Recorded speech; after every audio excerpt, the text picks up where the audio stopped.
bienvenue sur MathStar. Dans cette seconde vidéo de la série sur les nombres premiers, on va s'intéresser au second théorème de Mertens. Donc je rappelle que dans la première vidéo, on avait montré cette estimation asymptotique.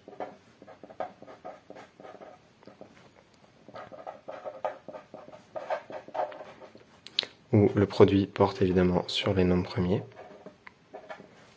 Donc on avait montré cette estimation-là. Ça c'était donc le premier théorème de Mertens.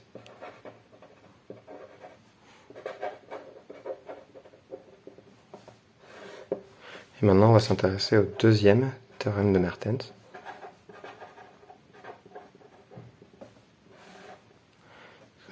Qui s'intéresse cette fois-ci à la somme des inverses des nombres premiers. Donc la forme sous laquelle je vais le montrer, ça va être cette chose-là. Donc ici, ça va être un équivalent asymptotique. Donc le quotient des deux tend vers 1. Et ici, P est toujours premier. Voilà, donc la somme des inverses des nombres premiers, déjà une conséquence de ça, c'est qu'elle tend vers l'infini, parce que ce terme-là tend vers l'infini. Et on sait qu'elle tend vers l'infini quand même relativement plus lentement que la somme des inverses des entiers, puisque je vous rappelle évidemment l'estimation classique des sommes harmoniques, qui est de cet ordre-là. Donc la somme des inverses des entiers jusqu'à n, c'est de l'ordre de log n. Ici, la somme des inverses des nombres premiers jusqu'à n, c'est de l'ordre de log n. Donc, c'est quand même beaucoup plus petit. Donc, on va montrer ce théorème-là, qui est le second théorème de Mertens. Et pour ce faire, on va s'appuyer sur le résultat de la précédente vidéo, qui est le premier théorème de Mertens. Et on va faire ça en utilisant une intégration par partie discrète. Donc, on peut appeler ça une transformation d'Abel. Donc, pour ce faire, on va poser tout d'abord AN égale cette chose-là.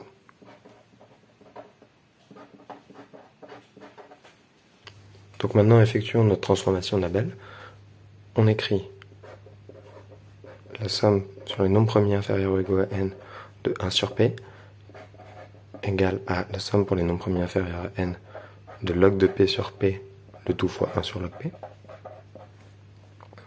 Et cette chose-là, on va pouvoir l'écrire comme la somme sur les nombres premiers inférieurs ou égaux à n de 1 sur log p fois ce terme-là,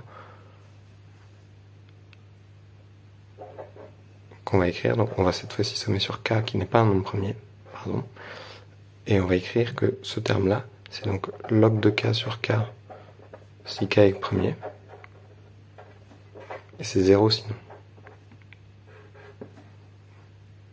Donc je vais vous convaincre qu'évidemment cette chose-là et cette chose-là sont la même chose. Et maintenant ce terme-là, et ben en fait, c'est rien d'autre que ak moins ak moins 1. Puisque je vous rappelle que AK, c'est la somme pour P inférieur ou égal à K des logs de P sur P. Donc c'est la somme des nombres premiers. Donc évidemment, si on veut juste log K sur K si K est premier et 0 sinon, il suffit de faire la différence de deux termes consécutifs ici. Donc je poursuis. Ça me donne somme pour K inférieur ou égal à N des 1 sur logarithme de K fois AK moins AK moins 1. Et cette fois-ci, l'intérêt de cette transformation, c'est que cette fois-ci, la somme ne porte plus sur les nombres premiers. Donc ça va être beaucoup plus facile à gérer. Après, ça va être des estimations relativement simples.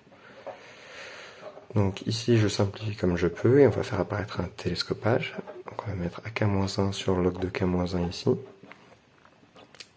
Donc on va faire partir K à 2, ça ne change pas grand-chose. Et ici, il faut que je remplace les termes que j'ai forcé à apparaître. Voilà, donc ici, je vous laisse vérifier que si on annule tout ça, on retombe bien là-dessus. Et l'intérêt de cette manipulation, c'est qu'ici, ça fait apparaître un télescopage avec ces deux termes-là. Donc je télescope, il reste AN sur log n. De toute façon, A1, ça fait 0, donc le terme ici, il disparaît. Et il reste la somme, pour K variant de 2 à n, des AK-1 fois. Donc ici, je vais simplifier déjà comme je peux. Ici, ça va nous donner log de k moins 1 fois log k sur log k moins 1. Voilà. Donc on va peut-être réindexer un petit peu tout ça comme on peut. Ici, ça reste la même chose, essentiellement. Ici, on va commencer la somme à 1, il va arrêter à n-1, et on va faire intervenir AK. On va avoir logarithme de k plus 1, logarithme de k, et ici on va avoir le logarithme de 1 plus 1 sur k. Ok, très bien. Maintenant, on va estimer ce terme-là, qu'on va appeler, mettons, BK. Donc, notre premier théorème de Mertens nous donne AK équivalent à log de k. Donc, on a BK équivalent à... ça va être donc log de k pour AK et log de k ici vont s'annuler. Donc, ça va nous donner log de 1 plus 1 sur k sur log de k plus 1. Et ça, par le développement limité, c'est équivalent à 1 sur k log de k. Voilà, donc on a que BK est équivalent à cette chose-là. Cette chose-là, c'est une série de Bertrand divergente. Donc, on peut appliquer le théorème de sommation des équivalents. Et donc, cette chose-là va être équivalente à la somme des 1 sur k log k jusqu'à n-1. Donc, on obtient, finalement, que la somme pour p inférieur ou égal à n des 1 sur p, donc ça va être à n sur log n, plus, comme on l'a vu, la somme pour k variant de 1 à n-1 des bk. Cette chose-là, ça de toute façon, ça c'est en... donc à n était en log n, donc ça c'est un grand O de 1, donc ça ne joue pas. Et ça c'est plus la somme pour k allant de 0 de 1 à n-1 des 1 sur k log k, plus un petit taux de cette même somme. Ça c'est le théorème de sommation des équivalents qui nous le donne, sachant que BK est équivalent à cette chose-là. Ok.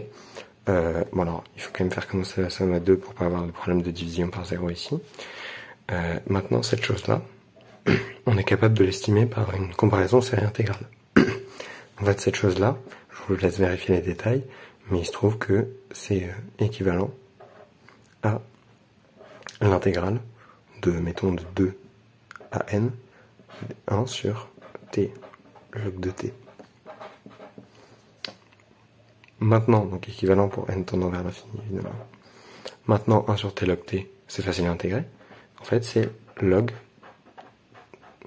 de log de t, une primitive de ça.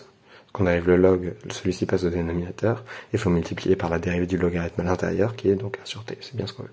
Donc on évalue ça, mettons entre 2 et n, et ça, à nouveau, c'est bien équivalent au logarithme de n. Et donc, on a bien obtenu la formule suivante. La somme des inverses des nombres premiers inférieurs à n est équivalent à log de n. Et ça, c'est exactement le deuxième théorème de Mertens.